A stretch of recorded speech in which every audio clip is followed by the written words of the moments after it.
பிரியமானவர்களே, இன்றைக்கு வேதத்திலிருந்து நாம் ஒரு வார்த்தையை தெரிந்து கொள்ளலாம். அதாவது சங்கீதம் 102ஆம் அதிகாரத்தை எழுதியது யார் என்பது திட்டவட்டமாக தெரியவில்லை. அந்த வசனத்திலிருந்து சில தகவல்கள் நாம் தெரிந்து கொள்வோம்.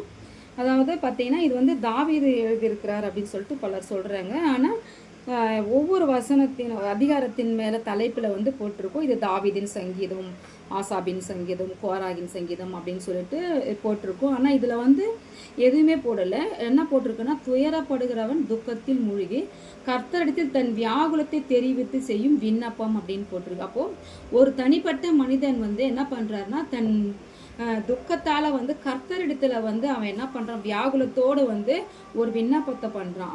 அவனோட விண்ணப்பம் என்னவா இருக்கும் அப்படின்னு சொல்லிட்டு பார்க்கும் பொழுது, அவன் நாட்கள் புகையை போல அப்படின்னு சொல்லிட்டு வசனங்கள் வந்து நிறைய இருக்கு.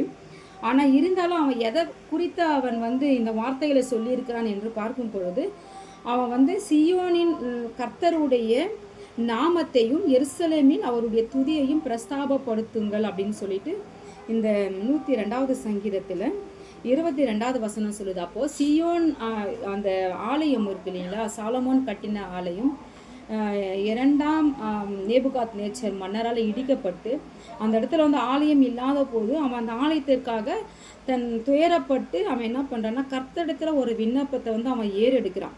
அதாவது இங்கே பாருங்கள், கர்த்தர் கட்டுண்டவர்களின் பெருமூச்சை கேட்கவும் கொலைக்கு நியமிக்கப்பட்டவர்களை விடுதலையாக்கவும் அப்படின்னு சொல்லிட்டு அவன் வந்து என்ன சொல்கிறான்னா, தன் பொருத்தனைகளை வந்து அவன் வந்து சொல்கிறான். அந்த இடத்துல வந்து ஆலயம் இல்லை, அந்த ஆலயம் இடிந்து போனதுக்காக அவன் என்ன பண்ணுறான், சியோனுக்காக அவன் துக்கித்து துயரப்பட்டு தேவனிடத்தில் வந்து அவன் விண்ணப்பம் செய்கிறான்.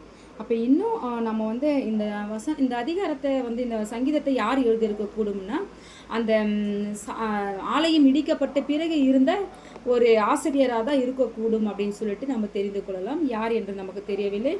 இருந்தாலும் தேவன் தாமே இந்த வார்த்தைகள் கூட ஆசீர்வதிப்பாராக. இன்னும் அநேக தகவல்கள் நாம் தெரிந்து கொள்வோம்.